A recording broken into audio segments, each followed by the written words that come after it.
안녕하세요. 예.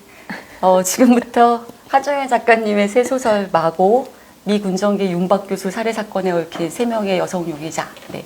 예. 새 소설 내신 한정현 작가님 모시고 북토크를 시작하도록 하겠습니다. 네. 네. 예, 저는 평론 쓰는 백지은이고요. 여기 한정현 작가님 나오셨습니다. 네, 안녕하세요. 저는 소설 쓰는 한정현입니다. 예. 네. 예. 선생님, 예, 2015년부터 소설 쓰기 시작하셨고요. 네네. 네, 뭐 그런저런 소개를 선생님이 그냥 간단하게 제가 뭐 양력 읽기는 좀 그렇고요. 예.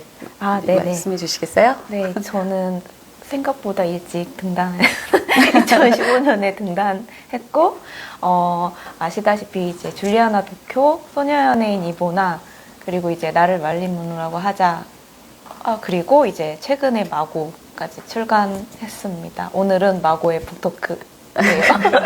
네, 이게 벌써 3번째 장편 소설이에요. 그죠? 네. 네, 줄리아나 도쿄가 맨 처음에 나왔고, 그리고 바로 최근에 나를 마릴린 먼로라고 하자라는 장편 소설 나와서 아마 그 작품으로 또 북토크도 좀 하시고 하셨을 텐데, 예, 오늘 별로 텀이 길지 않게 이렇게 이쁜 현대문학 핀 시리즈 41번째 책이에요. 이게 나와가지고, 예, 오늘 마고에 대한 얘기를 선생님이랑 같이 해보려고 합니다. 네. 네. 방금 말씀드린 최근에 나왔던 그 책하고도 조금 뭔가 역사소설, 뭐 추리소설 이런 부분에서 겹치는 느낌이 약간 있고요. 또 읽다 보면 아마 반가운 뭔가 장면들이 좀 예전에 선생님 소설에서 봤던 것들이 나와가지고 이거 한정현 월드를 내가 다시 만나는구나 약간 이런 느낌도 있었는데요. 예, 간단하게 또 마고에 대한 소개 말씀도 선생님한테 부탁을 드려볼까요? 이거 어떤 이야기인가요? 네, 이 소설은 미 군정기가 배경이고요. 미 군정기라고 하면 되게 낯설어 하실 것 같은데 그 해방 직후 45년부터인가요? 네, 45년부터 이제 48년? 네, 우리 정부 수립 전까지. 네, 남한 단독 정부 수립 전까지의 시기이고요. 그 시기가 배경이고 그 시기에 이제 종로경찰서에서 검안 인사이자 그 세계의 달이라는 가명으로 탐정으로 활약했던 영가성이라는 사람과 그의 친구들의 주인공인 소설이고, 진범이 이제 이미 정해져 있는 그런 살인사건에, 진범이 되면 안 되는 사람을 위해서 그 용의자로 몰린 3명의 여성들의 뭐 그 삶이라고까지 해야 될까요? 아무튼 어쨌든 그 인생에 대한 이야기입니다. 네. 네, 여기 방금 말씀해 주신 것처럼 탐정이에요. 그러니까 그 주인공이. 네. 탐정인데, 그래서 추리소설일 것 같지만, 그렇다고 진범을 찾아가는 그런 이야기는 아니고, 이미 이제 진범이 나와서, 그래서 탐정이 나오지만 탐정소설이다라고 또 하기는 약간 어려울 수도 있고, 네. 그리고 이제 미군정기라고 하는 역사적 시대적 그 상황을 배경으로 해서 좀 낯설기도 하지만 또 우리가 잘 알고 있는 일제 식민지 시대의 연장선상에서 좀 이해되는 부분도 있고 또 그때보다 좀 더 다른 식의 파행들이 있었구나라는 게 느껴지는 그 시기를 중심으로 얘기가 쭉 나오고 그랬는데요. 예, 지금 말씀하신 그 영가성과 그의 친구들 여성들이고 퀴어들이고요. 그래서 지금 어떤 여성과 퀴어를 중심으로 이 옛날 역사를 좀 다시 세운다라고 저는 그렇게 읽혔던 것 같아요. 그러니까 역사를 다시 불러오는 게 아니라 그러니까 예전 역사를 불러오는 게 아니라 복원한다. 그러니까 없었던 것처럼 마치 무너진 것처럼 보였던 어떤 것을 우리 왜 그 대표적인 역사들 대문자 역사 속에서 잘 안 보이는 그런 인물들이 나오니까 그 인물들 통해서 그들이 다시 만들어내는 복원하는 역사 이런 느낌도 들었는데 인물들 얘기도 조금 더 선생님 뭐 해주시겠어요? 일단 제목이 마고인데 네. 마고가 뜻이 그 뭐 마고할미 그거잖아요. 예. 이거 제목은 저도 마고에 대해서 잘 몰랐다가 이제 우연히 이제 찾아보니까 그 세상을 처음에 만든 신 중에 유일한 여성신이었고 그러다가 이제 추방을 당하게 되더라고요. 그 세상 창조한 신에서 추방을 당하게 되면서 이제 약간 마귀처럼 이렇게 지위가 내려갔는데 제가 이제 그냥 찾아보니까, 그러니까 어떤 의도를 가지고 찾아본 게 아니라 너무 이제 그게 재밌어서 찾아보니까 유일하게 이제 뭔가를 무너뜨리거나 파괴해서 이제 세상을 창조한 게 아니라 자기 옷자락을 찢어서 세상을 창조한 신이었더라고요. 그래서 이게 조금 제가 평소에 관심 갖는 분야랑 조금 비슷한 것 같다라고 생각을 하고 이제 마고에 대해서 그렇게 생각을 하고 있다가 이 소설을 쓰면서 마고 신화가 조금 어울릴 것 같다라는 생각을 해서 가져오게 됐어요. 되게 어울려요. 그리고 이게 지금 마고라는 이 발음이 저는 되게 매력적이거든요. 마고. 네, 그러니까, 예. 아마 여기서 뭐 마귀 이런 게 나온 걸까요? 네네. 예, 그 이제 뭐 마녀 이런 네네. 워낙 우리가 마녀한테 좀 매력을 느끼는 것도 있어서 그렇겠지만 발음도 그렇고 아무튼 근데 이게 지금 여기 나오는 인물들이 다 어떻게 보면 일종의 마고들일 수도 있는데 이제 주인공부터 해서 그 주변의 인물들이 근데 아무튼 이 단어에 대한 작가님 느낌도 좀 궁금했고 그리고 책에 사실 스토리 안에 나오기는 하는 이야기인데요. 근데 그렇게 왜 그 여성신은 우리 창조신 중에 하나인데 그렇게 그게 전승되는 과정에서 그렇게 배제되고 그렇게 된 걸까요? 아니면 뭐 근대 역사가 다시 쓰이면서 뭐 어떤 새로운 무슨 뭐 에피스테메, 뭐 패러다임 이런 것 때문에 그런 재해석을 했던 걸까요? 근데 이제 아무래도 신화다 보니까 해석이 되게 여러 갈래이기는 하지만 이제 제가 이제 조사한 바로는 뭐 조선시대에 거치고 일제를 거치면서 이제 약간 비하된 측면이 있더라고요. 그래서 요즘에서 이제 조금 다시 아무래도 뭐 마녀 해석하고 좀 비슷하게 같이 이렇게 다시 복원되는 작업이 요즘에서 좀 이루어지는 것 같아요. 그러게요. 네.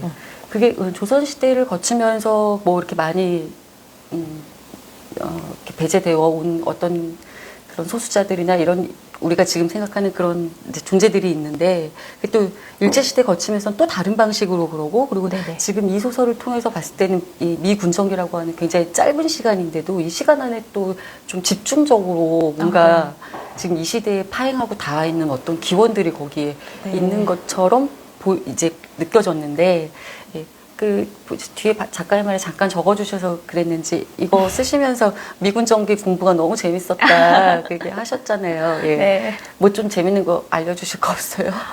네. 이게 사실 제가 좀 놀란 게 작가의 말에도 썼지만 그 탐정, 그러니까 논문에서 그 미군정기랑 일제시대 때 법이 워낙에 일반 사람들한테 가닿지 못해서 탐정이 이제 있었다라는 그 한 문장을 가지고 이제 쓰기 시작한 건데 사실 처음에 저의 궁금증은 뭐였냐면 한국 법은 왜 이럴까 요즘 한번 법학사를 찾아볼까 하다가 이제 찾다 보니까 이제 이 시기를 간 거였는데 너무 이제 좀 재밌지만 여기에는 다 못 썼던 것이 미군정기가 되면서 여성 경찰국이 원래는 신설이 됐었고 그 어떤 독립유공자나 그 사람들을 중심으로 그 여성들을 중심으로 일단 처음에는 만들어졌었다가 이승만 정권 때 해체 이런 것과 뭐 원래 그때 당시에는 검사의 힘이 되게 약하고 경찰의 힘이 셌는데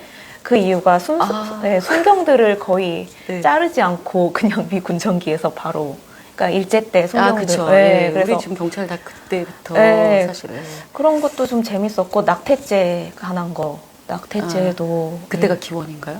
일제가 거의 기원인 걸로 저는 조사하면서 알았는데 그래서 겉으로는 이제 뭐 그리고 이제 뭐 축척제도 이런 것도 겉으로는 폐지됐는데 그게 오히려 사창가를 더 키우는 결과 이런 것들 되게 요즘하고 너무 많이 닿아 있고 실제 제가 소설에도 썼지만 정말 전력 수급 때문에 9시면 다 문을 닫게 해서 가게를 9시까지밖에 장사를 못 한 게 요새 뭐 조금 다르긴 하지만 너무 겹쳐서 그런 지점들이 되게 조금 약간 공부를 하면서도 조금 해소가 됐던 것 같아요. 제가 늘 궁금한 건 왜 우리가 지금 이 모양일까? 이런 것들 내가 왜 이렇게 됐을까? 약간 이런 건데 조금 그런 점이 좀 저에게 매력적으로 다가왔던 것 같아요. 네. 그러니까 공부를 그런 의미로 하시니까 공부가 재밌으시구나. 이렇게 뭔가 다른 소설들에서도 느껴지기도 했고, 저기 독자분들도 다 잘 알고 계시겠지만, 정말 공부하는 작가잖아요. 우리 남정희 작가님. 되게 의욕적으로 막 이렇게 그런 공부의 의욕이 약간 느껴지기도 하고 그랬는데, 그게, 지금 현재 삶하고 너무 닿아 있는 부분에 대한 네. 궁금증이나 호기심 때문에, 예, 이렇게 그런 이야기들이 많이 불려 나왔던 것 같습니다. 예, 그러니까, 예, 스토리에 나왔던 것 같아요. 공창제 폐지한다고 했지만 사실 그 네. 문제를 가지고 오히려 더 여성들의 삶이 그 시기에 더 네. 괴상하게 꼬여버린 꼬여버린 거죠. 것 같은 네. 예, 그런 이야기도 있었죠. 예, 뭐 이제 다른 얘기를 여쭤봐야 될까? 네, 어떻게 다 독자님들 얘기를 직접 들어보면 참 좋을 까 먼저 들어볼까요, 좀? 예, 궁금한 점이 어디 아직 질문이 안 올라왔나? 그죠. 저희가 아마 이제 지금 시작한 지 10분 정도 돼가지고. 그랬구나. 네. 네. 네. 지금 그 탐정인 연가성이 세 개의 달, 우와! 저희 지금 별이 네. 달리하기 하니까 별이 떨어졌어. 그러게요. 세 개의 달이라는 그 네. 달의 그 뭔가 의미, 상징도 이제 소설 속에 나오는데요. 그것도 잠깐 설명해 주셔도 좋고, 또 이제, 네. 뭐, 태양과 달을 대비시킨다든지, 네. 그러니까 그 태양은 너무 빛이 강렬해서 그 빛이 좋긴 하지만 또 살리는 빛이기도 하지만 주변의 모든 빛들을 다 지워버리고 다 없애버리는 그런 태양이라 이제 그 같이 빛나게 하는, 자기도 빛나고 옆도 빛나게 해주는 별 이런 걸 대비시키고, 또 비유나 상징이 상당히 네네. 예, 많이 들어가 있어요. 좀 선명하고 그게 또 서사에도 굉장히 큰 역할을 하는 편인데, 예, 그 좀 뭐 특별히 네. 소개해 주실 만한 부분이 있을까요? 이 아, 소설 읽으면서 네. 우리가 좀 눈여겨서 봤으면 좋겠다 싶은. 이제 제가 꾸준하게 관심을 좀 갖는 게 저는, 빛이 되게 좋잖아요. 그러니까 일상에서는 반짝반짝 빛나는 뭐 이런 게 되게 좋은 의미인데, 저는 그 빛이 빛나려면 어둠이 좀 있어야 된다고 생각을 해요. 오히려 빛만 있으면 그 빛을 볼 수가 없고, 또 너무 화나면 눈앞이 정말 흐려진다고 생각을 하고, 뭐 이 소설에도 썼지만, 농작물도 다 말라버릴 수도 있고, 너무 강한 빛은, 그러니까 태양빛 같은 강한 빛도 정말 좋지만, 그래서,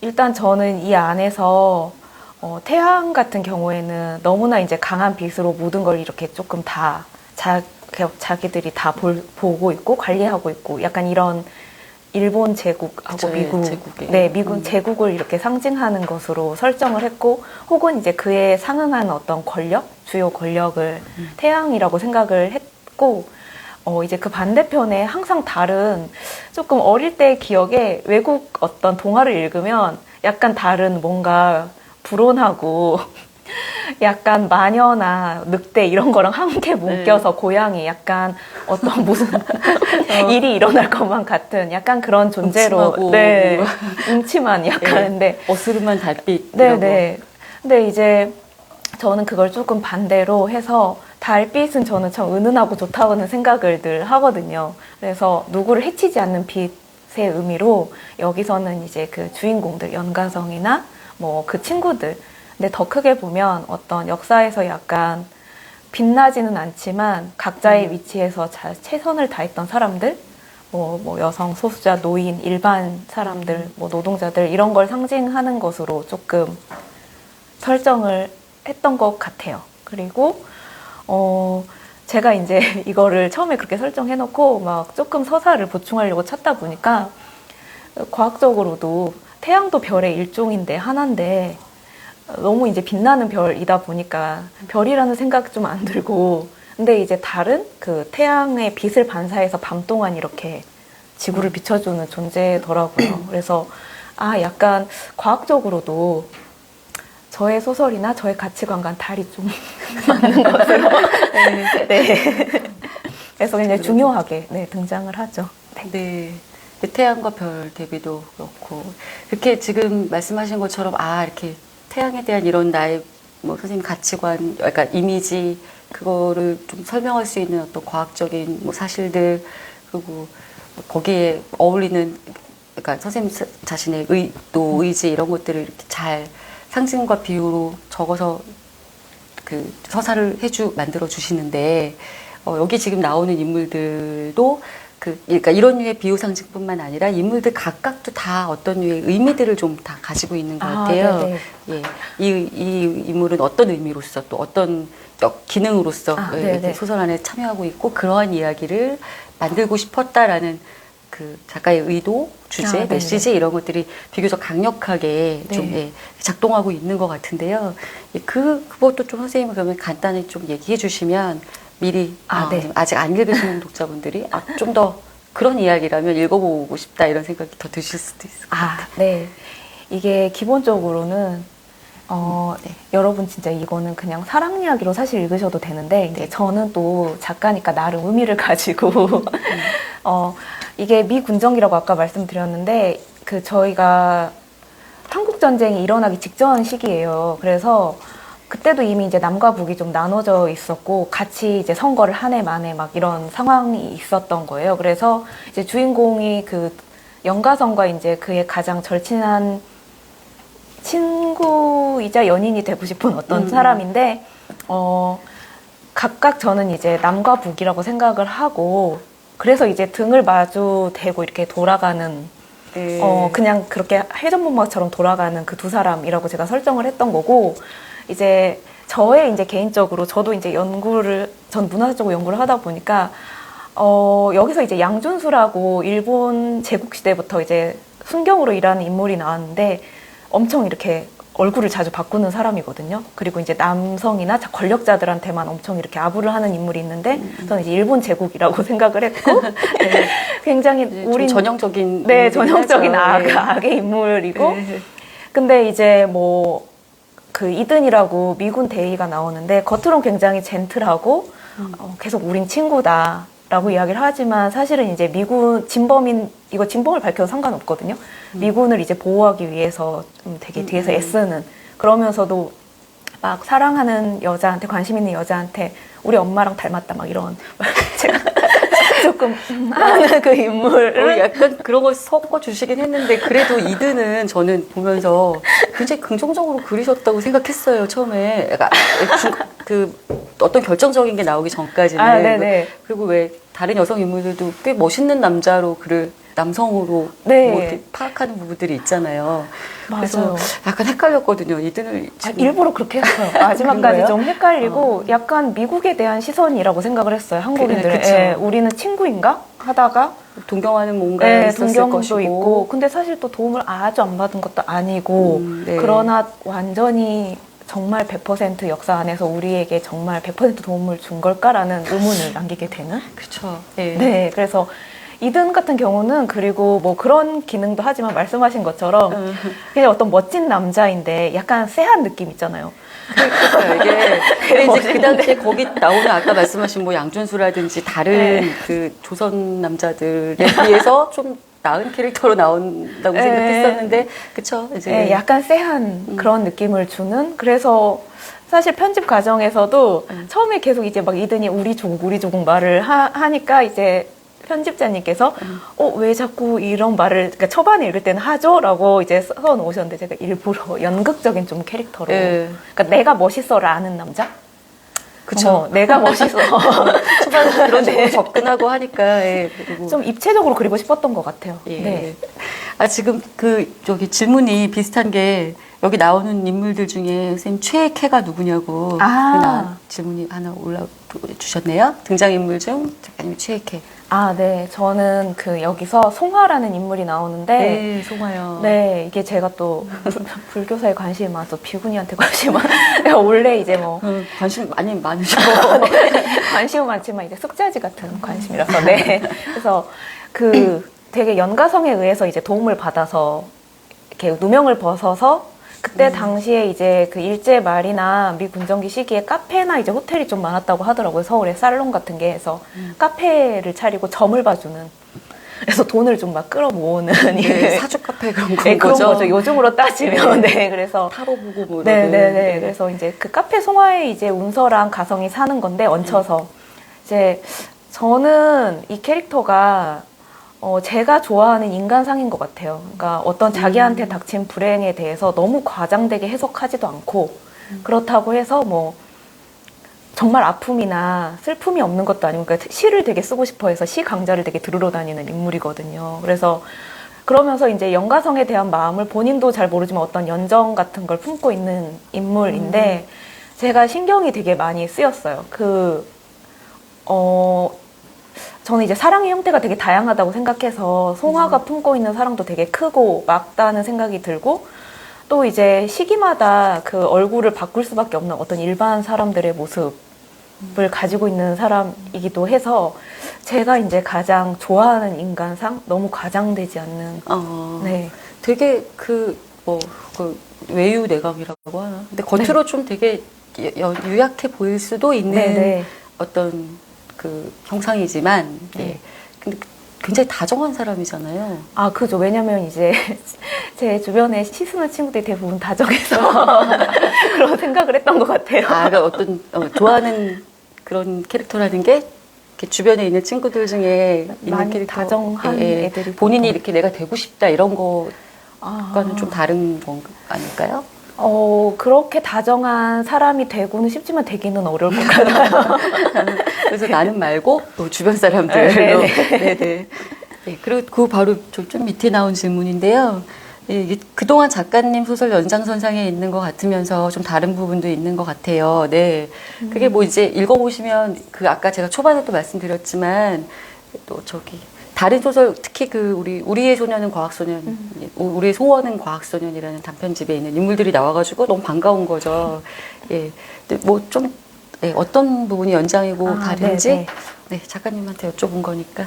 네, 제가 이제 사실 항상 이제 뭐 제 소설 할 때 전작을 읽어야 되냐 말아야 되냐 뭐 사람들이 고민을 하시는데 사실 이제 이거 처음에 이걸로 처음 접하신 독자님들도 꽤 많으신 것 같아요, 저를. 근데 그분들에서 어려움은 없으셨어요. 근데 이제 다만 저는 조금 제 소설을 쭉 읽어오신 분들은 알 수 있게끔 몇 가지를 넣었는데 일부러 뭐 팬서비스 차원에서 넣은 건 아니고 시기가 겹치다 보니까 다 자연스럽게 이제 등장을 시킨 건데 일단 방금 말씀해 주신 대로 과학소년에서 이제 그 안나서라는 간호원 과 그의 연인 소설가인 윤경준이 등장을 여기 하는데 그 이유가 연가성도 아무래도 검한 이사다 보니까 같이 이제 세브란스 출신으로 선배로 등장을 하고 연가성이 사실은 가장 좀 영향을 많이 받은 실제로는 뭐 본 적은 없지만 그러니까 여기서 어쨌든 그 권운서를 되게 사랑하는데 운서가 이제 퀴어이기 때문에 그리고 이제 안나서와 그 윤경준도 퀴어 연인이었기 때문에 이제 아무래도 영향을 많이 받은 인물로 등장을 하고, 그 다음에 이제 마릴린 monroe를 읽으신 분들 아시겠지만 이제 셜록이 번안이 되게 빨리 들어왔더라고요. 네. 동아일보로 번안이 굉장히 1920년대가 30년대 이미 들어와서 그 이게 충분히 조선에서 좀 인기가 있었던 외서였더라고요. 그래서 아무래도 마릴린 먼로 읽으신 분들은 이제 셜록하고 왓슨이 등장을 해서 굉장히 반갑게 아마 보셨을 거라는 생각이 들고, 이제 조금 다른 점이라고 하면 이건 저의 개인적으로 생각인데 정말 이건 저의 개인적인 생각인데 일단 서사가 굉장히 좀 박진감 넘치고 이제 약간 드라마나 영화 보는 기분으로 다음 장을 위해서 빨리빨리 넘어갈 수 있고 이해가 안 되는 부분이 아마 거의 없으실 거고 인물들이 다 선명하게 역할을 해서 그런 부분이 제 이제 여태까지 소설들하고는 조금 달리 잘 읽히고 몰입도가 좀 더 높고 맞아요. 네. 예. 그래서 그 쓰실 때 약간 좀 의도적으로 그렇게 쓰시기도 했겠죠. 당연히. 예. 근데 저 또 읽으면서 이게 몰입도가 전개 빠르니까 되게 빨리빨리 지나가는 한편 뭐랄까 내용이 되게 많은데 이렇게 빨리빨리 가니까 아깝다고 할까요? 이게 더 긴 이야기로도 쓸 수 있고 또 다른 에피소드들도 더 많이 나올 수 있고 그래서 중간중간에 좀 이렇게 더 길게 느끼고 싶다? 좀 머물러서 이런 에피소드와 좀 관련된 뭐가 더 나와도 좋겠다? 사실 그런 생각도 조금 들었어요. 그래서 혹시 그러니까 집필 시간이 부족하셔가지고 이렇게 빨리 쓰셨나 이런 생각이 들 만큼 빠르다니까 몰입도가 있게 예, 그렇게 진행된다는 느낌이었죠. 제가 솔직하게 말씀을 드리면 이 답변 고민했는데 핀 시리즈가 분량이 중편이라서 왜냐면 저희가 잡지에 네, 먼저 실리잖아요. 맞아요. 네. 그래서 500메가 이게 제가 꽉 채웠어요 아마. 네. 꽉 채웠는데 두껍잖아요. 네, 근데 이제 사실은 근데 이게 제가 핀 시리즈에 되게 제 작품을 싣고 싶었었어요. 그러다가 이제 이게 청탁이 와서 너무 반가워서 무조건 하겠다고 하고 그리고 사실 핀 시리즈만을 위해서 조금 좀 잘 쓰고 싶은 마음이 있어서 이걸 구상을 했는데 할 때는 별 생각이 없었는데 이게 길게 쓸 생각이 아니었어요. 이렇게 근데 집필을 이제 시작을 하고 막 쓰다 보니까 사실은 이제 저도 이게 장편으로 조금 그죠. 더 분량이 있으면 좋았겠다. 왜냐면 제가 생각했던 분량 적어도 100매 정도는 더 있으면 좋았겠다고 했지만 근데 이제 지금 돌이켜 생각해 보니까 이 자체로 이거는 이렇게 마무리를 하고 나중에 네. 해도 속도감 있어서 괜찮은 것 네, 같아요. 그렇죠. 근데 그 또 미군 전기에 대해서 더 뭐 쓰실 것도 있을 수도 있고요. 네, 그러려고 생각 중이에요. 네, 네, 공부 네. 재밌다고 하셔서 공부랑 소설이랑 계속 같이 가시는 작가라는 믿음이 있으니까 재밌다고 하셨으니 또 다른 이야기로 나올 수 있겠다. 예. 네. 근데 맞아요. 이게 조금 근데 제가 네. 읽다 보면 독자들도 그런 게 아까운 게 있는 거야. 이런 소재면 그래서 더 길게 이제 나올 수 있는데. 그런 부분들을 조금 나중에 떼서 이제 제가 이제 미군 전기 공부를 하다가 이제 이승만 생각이 하루 종일 이제 심취 이 말을 하루 했더니 종일 심취하면 네, 불쾌하셨겠는데요. 불쾌했지만 이 말을 했더니 막 다른 팟캐스트에서 이 말을 했었거든요. 한번 했더니 진행자분이 이수만이요? 이렇게 이수만이요? 이런 정도로 심취를 했기 때문에 아마 그래서 이 보신 분들도 그러니까 작가도 조금 더 말하고 싶은 것 같다라는 생각을 아마 느끼셔서 더 예, 그럴 수 있어요. 예. 예. 그리고 꼭 그 뭐 분량뿐 아니라 이 소설 이야기 자체가 사실 저는 그 다른 작가님 작품에서도 느끼기도 하는 건데 항상 할 이야기가 많다라는 게 물론 그게 전달도 되고 전달이 안 되고 느낌만 있다는 게 아니라 전달되고 그리고 할 얘기를 지금 팍팍 하고 있구나. 팍팍팍 더 나와도 좋은 뭐 기대하고 싶은 그런 이야기들이 여전히 있다. 약간 그런 느낌이어서 예 그랬습니다. 네. 여기 또 하나 이거 잊어먹기 전에 줄리아나 도쿄 읽을 때부터 궁금했는데요. 춤 좋아하세요? 네. 독서 말고 홀릭하는 건 뭔가 있으세요? 이런 질문도 해주셨네요. 독서 말고 홀릭하는 거요? 네. 독서 말고 저는 뭐 일단 최근에는 이제 이승만 미군 전기 네. 6.25 이승만 막 이렇게 가는 건가요? 네. 네. 최근에는 제가 진짜 취미도 많고 궁금한 게 되게 많은데 아무래도 이제 근데 이게 생명체에 홀릭했다고 말하는 게 좀 이제 강아지를 제가 진짜 유기견 봉사나 이런 거에 되게 관심을 많이 갖고 또 있어서 최근에 그러니까 독서 말고 홀릭하는 거 강아지 지금 같이 살고 있는 제가 이제 케어하는 강아지가 있기는 가끔 보는 이게 좀 애매한데 아무튼 네. 강아지가 있습니다. 제가 사랑하는 강아지가 있는데 이제 이름은 또치라는 강아지인데 네. 갑자기 또치에 대한 영상 편지로 흐를 것 같아서 해주세요. 근데 또치야 사회성이 없는데 또치가 행복했으면 좋겠어. 요즘 좀 힘들어요? 또치요? 또치는 항상 힘들어 보여요. 기운이 별로 없고. 좀 우울하진 않은데 체력이 좀 없는 강아지인 것 같아요. 근데 주인 내향성 한다는 소문이 강아지? 있긴 한데. 주인님은 아니신 것 같은데 강아지는 내향성. 근데 제가 막 이렇게 막 강아지한테 제가 막 엄청 막 말을 시키거든요. 너 그럼 저를 되게 귀찮아해요. 혼자 있고 고양이과인가? 약간 그런 느낌이 있어요. 양이과인가 보네요. 근데 선생님 춤 좋아하시냐고 물어봤어요. 저요 춤 그닥 좋아하진 않는 것 같아요. 저거 약간 시끄러운 데를 잘 못 있어요. 근데 그치 줄리아나 도쿄 때부터 네. 궁금하셨다니까 뭔가 그런 류의 무대 또 단상 뭐 이런 거에서 좀 그런 발산 이런 걸 생각하신 거 저는 아니에요? 여자분들이 춤추는 걸 보는 걸 좋아해요. 좋죠. 그걸 너무 좋아해요. 네. 근데 제가 직접 추는 건 잘 못하고, 네. 보는 걸. 네네. 네. 또 뭐 다른 얘기도, 언젠가 마고의 등장인물도 다른 소설에서 만날 수 있을까요? 너무 기다려져요. 하셨는데.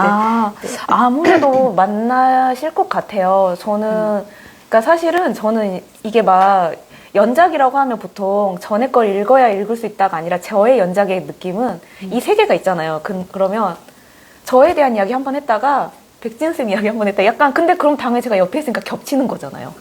그러니까 이런 식으로 아마 다시 또 등장을 할 거. 왜냐면 또 뭐 걔들 또 나름 활동을 할 거니까 삶 속에서. 선생님 인물의 방을 만들어 놓는다고 하셨는데 그 만들어 놓은 애들의 방에 잠깐 소설이 등장했다가 그렇다고 그 방이 사라지는 게 아니고 계속 있으니까 전세를 계속 유지하고 재생해서 계속 방은 내줄 거고 나타날 텐데 그러면 이제 전에 살던 인물들도 잠깐씩 나타났다 빠지고 맞습니다. 하는 그럴 것 같아서 연작 소설은 당연히 아니고요. 그렇지만 이런 식으로 교차하고 서로 만나는 것들이 나올 것이다. 네. 네. 아니 선생님 이거 좀 보세요.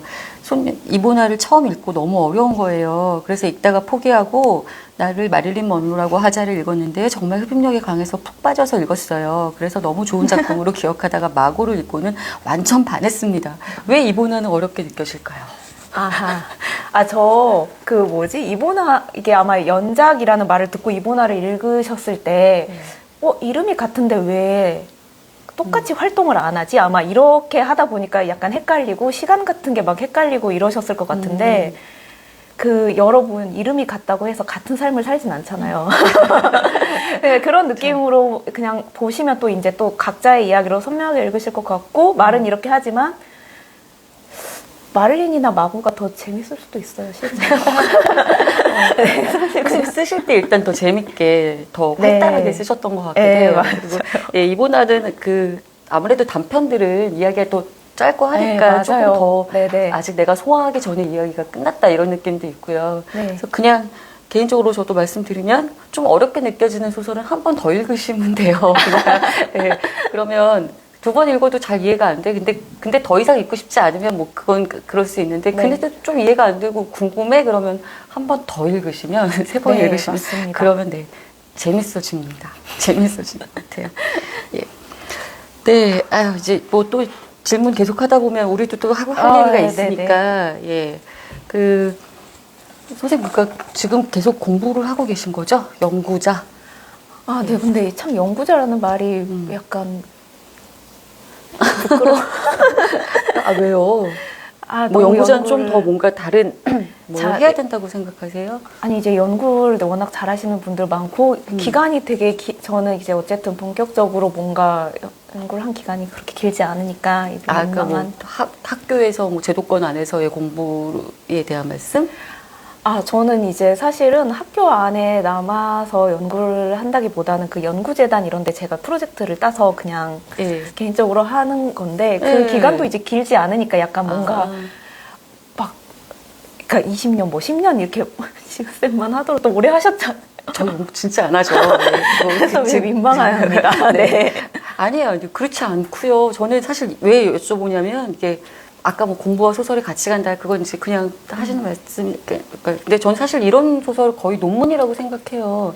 이게 지금 우리가 몰입력 있는 서사로 막 읽는다고 하지만 이 여기에 나오는 역사나 이런 것들이 그 시대를 뭐 고증 면에서도 그렇고요. 이걸로 우리가 그 시대의 역사를 다 알 수 있고 하진 않지만 굉장히 사실에 기반해서 이야기를 쓰시고 하기 때문에 그래서 그러니까 거의 소설이 논문 같다 그러면 나쁜 뜻으로 들리시는 거 아니죠? 그러니까 진실성, 뭐 개연성, 충실성 이런 모든 그런 좋은 의미에서의 논문 같다는 생각이 드는데요. 근데 이제 이런 식의 글을 쓰는 걸 선생님이 되게 재밌게 쓰셨다고 한 이유 중에 하나가 연구를 좋아해서이기도 하고 또 그런 사실을 밝혀내고 이런 객관적 사실들에 천착해서 상상하는 걸 좋아하셔서도 그렇고 또 그런 객관화나 거리두기 이런 것들이 또 서사하고 좀 맞아서 그런 것 같기도 하다는 생각이 제가 들어서 그래서 여쭤본 거였는데 아까 처음에 여쭤봤던 거 그래서 어떤 연구를 주로 하시는 그러니까 어쨌든 이런 역사 연구를 하시는 거. 저는 그 문화사에 기반을 두고 있고요. 가장 최근에 이제 하는 거는 이게 말하기가 제도에 관한 걸 했고 가족 결혼 제도 이런 것을 했었고 그래서 제국과 가부장적인 가족 제도와 연결을 하고 그걸 또 이제 다시 그 정상가족 제도와 연결을 하는 그런 연구를 최근에 했었고, 네, 그 이제 논문으로 발표하신 네, 거. 보통 그런 쪽의 연구를 하는 것 같고, 주요 시기는 사실은 이제 뭐, 그래서, 40년대부터 7, 80년대 네, 시기인 것 같아요. 네, 그래서 뭔가 이렇게 말하면 되게 소설과 되게 상관없고, 재미없게 느껴지죠. 아니요. 왜냐면, 그거 지금 이 소설들을 다 쓰시면서 그 연구도 뭐, 중간중간 그러니까 그런 연구 성과를 중간중간 발표를 하시는 거고, 아, 네. 사실 선생님 안에서 작업은 거의 같은 결로 이루어지고 있는 거 아닌가요? 맞습니다. 네. 저는 거의 같이 하고 있어요. 그러면 그 두 개의 차이는 뭘까요? 그러니까 선생님이 미군 전기를 공부했는데 내가 이걸 연구 논문으로 성과를 만들어야겠다. 뭐 이렇게 생각하시는 것과 할 때와 이건 난 소설로 써야겠다. 할 때와 이게 그 소설로만 쓸 수밖에 없는 것이 있는 것 같아요. 그러니까 예를 들면 이런 말 좀 그렇지만 가령 이제 구술 증언을 제가 들었는데 이거에 대한 팩트가 사실은 있어야 논문이 되는 거죠. 제가 그걸 사실 규명을 그러니까 정확하게 하고 거기에 대해서 근거를 정확하게 이렇게 제가 찾아내서 할 수 있는 부분이 이제 논문의 영역이라고 저는 생각을 하는데 소설로 쓸 수 있는 거는 아직 그거를 거기까지 규명을 하지 못하더라도 그러니까 제도권에서는 인정이 안 되는 어떤 증언 같은 것들을 제가 최대한 그러니까 그런 거 있잖아. 이건 사실 맞는데 이거를 어떻게 논문에서는 그럼 그 팩트가 뭐야? 뭐 이렇게 했을 때 할 수 없는 것들. 근데 소설에서는 그걸 어떻게 보면은 저의 상상력이나 서사들로 좀 채워서 할 수가 있는 부분이 있다고 생각을 해서 그냥 개인적으로는 결정적으로 그 부분이 조금 달라지는 것 같고 어떻게 보면 그러니까 더 마음이 좀 이 이야기를 빨리 좀 해야 할 것 같은데 하는 것들을 소설로 하는 것 같아요. 네. 사실 그쵸. 뭐 차관할 때부터 어떤 거에 대한 관심이 생기고 그게 조금씩 이렇게 고정되어 갈 때부터 형성되어 갈 때부터 이게 논문이 될지 뭐 소설이 될지는 사실 뭐 좀 이렇게 나뉘어질 것 같은데, 네, 그쵸. 이게 이제 소설의 문장으로 옮기실 때 어떤 부분이 차관이 되나 그런 궁금함이 있었는데 쓰실 때 서사와 주제 중 더 중점을 두시는 부분이 무엇일까요? 근데 사실 서사와 주제가 그렇게 떨어지는 뭐 어떤 주제를 서사화하는 거다 이렇게 보통 우리가 얘기를 할 수 있는데 이런 질문이 아무튼 있으면 어떻게? 서사와 주제 중에 더 중점을 두는 부분은 글쎄요. 근데 이제 사실은 이렇게 너무 말하면 좀 그럴 것 같은데 이 소설마다 톤에 따라서 조금 다른 것 같아요. 서사가 강한 소설이 있고 또 이제 서사가 강하지 않을 수 있는 소설이 있잖아요. 그래서 서사라는 것은 사실 어떻게 보면 서사가 없는 소설은 또 없겠지만 심지어 뭐 내면 소설이라고 하더라도 그래도 이제 그 겉으로 드러나는 서사를 말씀하시는 거라면 그거는 취사 선택이 가능하다고 작가마다 생각을 하는데 서사에 중점을 둘지는 근데 주제는 사실은 없을 수는 없는 거잖아요. 그쵸. 소설에서. 그래서 네. 이게 답변이 됐을지 모르지만 그러니까 이게 지금 서사와 주제 이거 물어보신 게 아마 주제가 지금 굉장히 서사화가 잘 되어 있다 이런 말씀이실 수도 있을 것 같아요. 네. 그러니까 또 바꿔 말하면 이 서사에서는 주제가 굉장히 잘 읽힌다. 주제라는 건 작가가 하고 싶은 말이라고 했던 의도, 메시지 이게 분명히 뭔가 하고 싶은 말이 있어서 그 말이 바로 이런 이야기로 만들어져 나왔구나라는 거. 인물들 각각도 어떤 하고 싶은 말들의 형상화들이고 그 아주 주변 인물로 스쳐가는 단역들, 뭐 조연들도 사실 역할이 다 있어요. 어떤 이 이야기를 굴러가게 하는데 이제 그런 거를 좀 강력하게 느끼셔서 아마 이런 질문이 나오지 않았나 생각도 들고요. 작가의 말이 엄청 길어요. 소설에서 못다한 이야기가 있으셔요? 특별한 이유가 있으신가요? 네. 작가의 말이 이게 근데 제가 작가의 말이 긴 편인가요? 근데 제가 원래 처음에는 그 줄리아나 도쿄를 처음 쓰고 나서 작가의 말을 딱 3줄 썼었어요. 그래서 이제 그때 편집자님이 근데 다 좋은데 독자분들에게 조금 도움을 주게끔 써주는 것도 좋은 것 같다라는 좋은 조언을 주셔서 정신을 차리고 이제 그렇게 된 거고 이번 사실은 이제 처음에 마고는 제가 소설 안에 할 말을 되게 명확하게 많이 써서 처음에는 작가의 말을 뭘 쓰지? 약간 이게요. 뭘 쓰면 좋을까? 거기서 고민을 되게 하다가 쓰다 보니까 엄청 길어진 건데 못한 말이 있어서는 아니고 근데 작가 그 마고 같은 경우는 제가 되게 긴장을 안 한 상태에서 좀 허심탄회하게 작가의 말을 썼었어요. 다른 그 마릴린이나 이제 이보나나 이런 것보다도 좀 더 편하게. 그러다 보니까 아무래도 편한 상태에서 쓰다 보니까 말이 좀 길어졌고, 근데 뭐 조금 그냥 소설 이야기도 좀 하고 이렇게 된 것 같아요. 네. 네. 사실 좋아서 물어보셨을 거예요. 네, 네. 네. 저도 그러니까 이게 작가의 말이 뭐 세 줄 짧고 그러면 좀 뭔가 있어 보이고 그럴 수도 있지만, 예, 근데 길게 친절하게 말씀해 주시는 게 또 좋기도 하고요. 저도 뭐 뒤에 이제 해설도 읽고 작가의 말도 읽었고 읽으면서 또 훨씬 그 전체 책의 이야기가 소설이 더 풍부해지고 더 단단해지고 이런 느낌도 네. 있어서 그렇다고 그래서 뭐 작가의 말 때문에 기존 독후감이 완전히 달라진다거나 이러지도 않을 테니까. 네, 그럼요. 네. 또 계속 고정된 질문이 생겨가지고 발굴되어야만 하는 역사 우리 곁에 또 있다. 이런 말씀도 하셨는데 이승만 말고 또 생각 중이신 거. 그러니까 아마 이 독자분도 그런 느낌이셨을 텐데 저도 그런 느낌이었는데 앞으로도 이런 방식으로 이렇게 소설을 조금 더 쓰실 것 같다는 느낌이 있어서 네. 이제 어떤 이야기들이 나올지 궁금하고 기대돼서 여쭤보시는 것 같아요. 아, 네. 근데 이제 제가 항상 사실 저는 실제 집필 기간이 다 짧아요. 마고뿐이 아니라. 굉장히 몰입해서 집중적으로 네. 작업을 하고 퇴고를 좀 많이 하는 스타일이고, 그러니까 일단 뭐 다 짧기 때문에 아직 쓰진 않았지만 생각해 놓은 거는 이제 이쪽 뭐 6.25도 관심, 제가 한국 전쟁에 관심이 되게 많아서 그 부분들이나 이제 아무래도 제 본진이란 좀 말이 이상한데 60, 70년대 뭐 이쪽이라는 말이 되게 이상한데 아니, 왠지 그렇게 느껴지긴 하는데요. 그래서 그때 어떤 이제 항상 제가 관심을 두는 거는 이제 여성이나 여성 노동자, 뭐 성노동자, 그리고 퀴어, 그리고 이제 최근에는 사실은 이제 제가 노인 문제에 굉장히 관심이 많아서 네.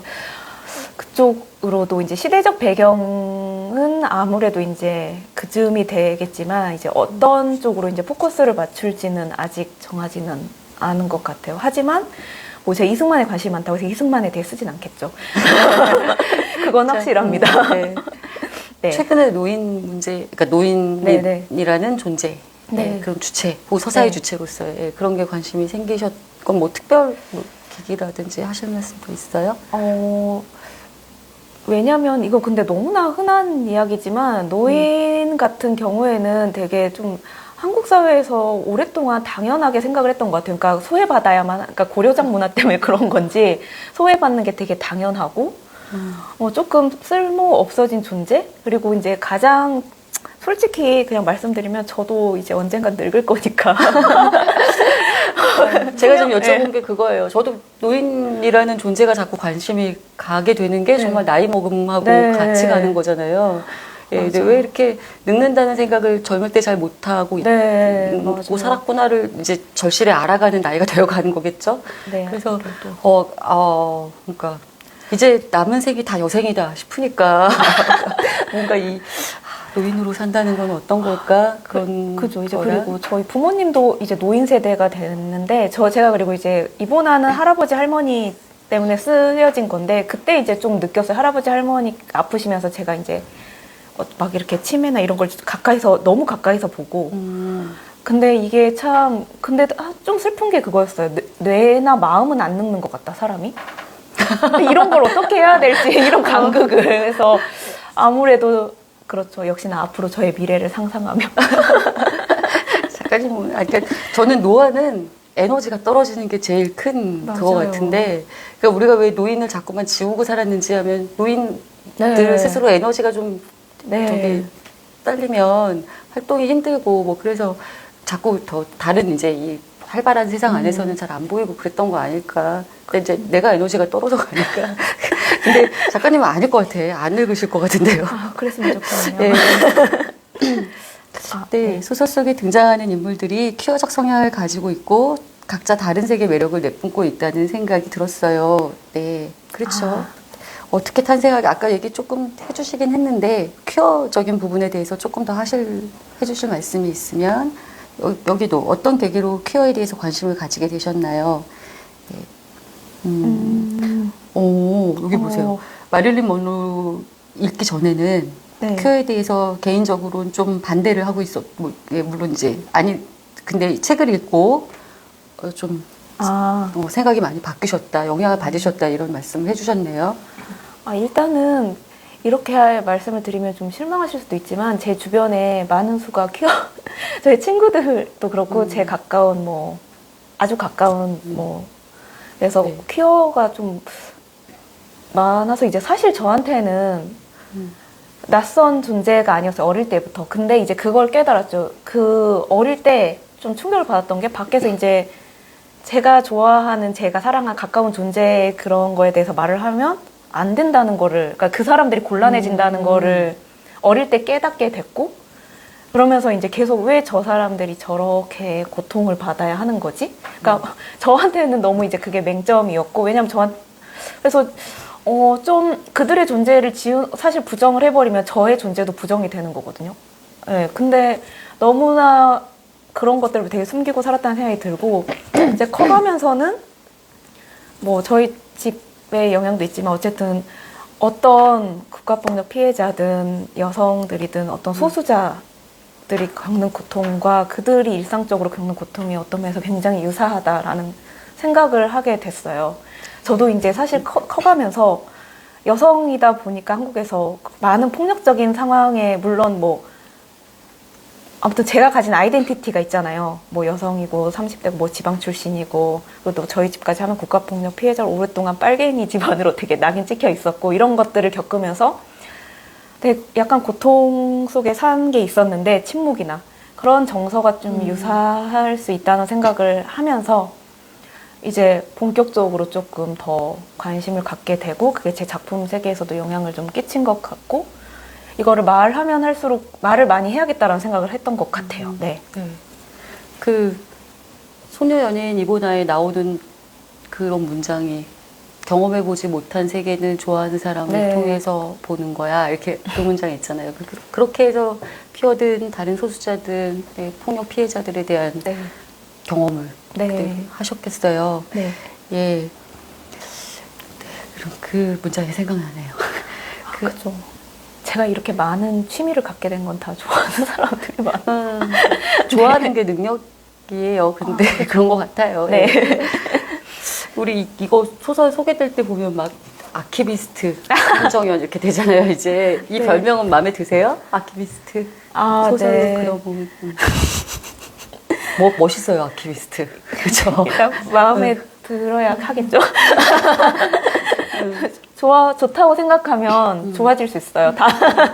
아니 근데 좀 다르게 생각할 수도 있잖아요. 싫어한다는 게 아니라 아키비스트라는 걸 지금 이제 그렇게 나를 자꾸 정체화하는 시선들이 있지만 나는 소설가로서 아키비스트보다는 어떤 다른 쪽으로 이런 게 하고 혹시 싶다. 그렇죠. 그런 게 있으시다면. 근데 이제 제가 느끼기 이 단어가 약간 일단 그럴싸해 보이는 단어이고 있습니다. 네, 그럴싸해 보이는 단어이고 저는 한 사람이 하나의 어떤 성향만 가지고 있는 거 불가능하잖아요. 예, 그래서 아까 작가의 말에서도 저는 이렇게 생각하지만 읽으시는 분들이 각자 생각하셔도 된다라고 썼던 것처럼 저는 분명히 이제 이런 별명 이렇게 지어줬다고 할지라도 또 받아들이시는 분들 다 각자 나름대로 하실 것 같고, 그래서 저는 일단은 저를 생각해서 누군가 이렇게 명명을 했다는 것만도 되게 고마운 일이라고 생각을 하고, 그래서 저는 그냥 이게 아니라 다르게 저를 한다고 하셔도 저는 좋아요. 근데 왜 소설들마다 그냥 연애 소설입니다. 그냥 사랑 이야기예요. 이런 거 있는 걸 떠올려 보자면 사랑 이야기를 잘 쓰는 작가 이렇게 그리고 낙관주의자 이렇게 할 수도 있고 여러 몇 개 또 선생님을 지칭할 만한 말은 많이 있을 것 같아요. 그죠. 근데 그러니까 독자님들은 그냥 독자님들이 먼저 그냥 아시는 것 같아요. 그냥 사랑 이야기로 잘 받아들이시고 낙관에 대해서도 되게 받아들이셔서, 글쎄 제가 이제 저는 외부에서 저를 이렇게 말하는데 저 별로 크게 생각을 사실 다 좋다 생각. 네. 독자님들이 알아서 또 다른 별명을 만들어 주시기도 할 거고요. 네. 아이고. 혹시 영향받은 작가가 누가 있다 이렇게 뭐 그런 거 그런 네네. 질문 받으면 네, 아무래도 있으세요? 이제 뭐 제가 정말 어릴 때부터 좋아했던 진짜 작가는 배수아 작가님. 굉장히 좋아했고 특히 이제 그 독학자부터 시작해서 네. 그 훌까지 네. 그 시기 작품들 정말 엄청 좋아하고 여러 번 읽었던 작가님이시고 그래서 배수아 작가님의 어떤 그러니까 의외로 제 소설을 딱 보시면 못 떠올리실 수도 있지만 그 어떤 에세이적인 문장 그리고 뭐 정말 독특한 그 사유 약간 음악이 흐르는 것 같은 그런 문체 이런 걸 제가 되게 깊이 매료가 돼 있었고 사실 이제 배수아 작가님이 되게 그런 외국 작가나 이런 걸 언급을 많이 하셨어요 소설에서 그래서 제가 그 외국 작가들의 작품을 읽은 거는 다 배수아 작가님 소설에서 언급이 된 걸 그대로 따라 읽고 음악도 거의 그대로 들어서 거의 청소년기를 배수아 작가님과 함께 보냈다고 할 정도로 배수아 작가님한테 영향을 많이 받았고 외국 작가는 이제 뭐 볼라뇨 같은 작가도 있고 그렇습니다. 네. 그러게 에세이스트의 책상부터 네. 독학자부라고 하셨나? 네. 독학자 뭐 직전에 에세이스트니까 그리고 또 훌까지라고 하면 그때가 청소년기셨던 거죠. 근데 이제 사실 청소년 독학자도 이제 그 뒤고 저는 이제 사실 85년생이라 그 전에 이제 배수아 작가님을 접했지만 본격적으로 이제 좀 심취했던 때가 그 시기 배수아 작가님의 그 시기가 이제 그 시기를 청소년기에 읽으셨죠? 아니 저는 20대 초반 그 시기가 네. 열 몇 살 때부터 맞아요. 저는 그거를 거의 30대까지는 아니구나. 30이 다 아니죠. 그 정도쯤 아무튼 좀 이제 아이 때 읽은 게 아니고 읽었는데 네, 청소년기 읽기는 어렵지 않을까 싶어가지고 여쭤봤던 거예요. 네. 그쵸. 매료되었죠 그때. 네. 이제 뭐 저기 시간이 그렇게 많이 안 남았어요. 네, 되게 조금 남았네요. 그래서 소설 얘기를 좀 더 할 수도 이제 잠깐 질문 뭐 있는 거 있나? 소설 얘기는 더 또 생각나면 하는데요. 이제 저는 그냥 다른 거 그 좀 뭐 좀 영향받은 작가가 뭐 누구셨는지 이런 거 여쭤본 네네. 것처럼. 네, 그러게 독자님들이 뭐 낙관주의 이런 얘기를 해주신다고 하셨는데 소설을 읽다 보면 자꾸 그 단어들에 이제 우리가 꽂히고 단어가 와서 나에게 꽂히고 해서 그래서 그 생각을 하게 돼요. 낙관에 대해서. 네. 작가님이 일상에서 낙관하는 방법은 뭐예요? 저는 이제 어린 시절부터 사실 좀 약간 재미가 없었어요, 현실에서. 재밌게 사시는 것 같은데. 네, 그래서 재미를 찾아다녔거든요. 예를 들면, 뭐, 한 번 말하긴 했지만, 그 청소년기에는 외계인을 되게 많이 찾아다녔어요. 어릴 때부터 특이하단 말 많이 들으셨다고 어디 인터뷰에서 봤는데. 그죠? 네, 이제, 그래서 이제. 그러셨구나. 이유는 분명해서 세티 이런 데서 찾아다녔는데, 저를 이해해 줄 것 같아서 찾아다니고. 외계인을 찾아요? 네, 그래서 이제 나의 친구가 되겠지 막 생각하면서 그리고 또 제가 막 클럽 H.O.T로 막 활동했었거든요. 그래서 그 언니들과 이제 아직까지도 친한데. 그래요? 그래서 약간 지금 현실에서 나를 이해를 해주는 사람이 없을 것 같을 때 저는 약간 그냥 이해를 못하네로 끝나는 게 아니라 약간 어릴 때를 돌이켜보면 엄청 적극적으로 좀 외부에서 찾으면서 그냥 그 찾는 과정에서 되게 긍정적으로 좀 생각을 했던 것 같아요.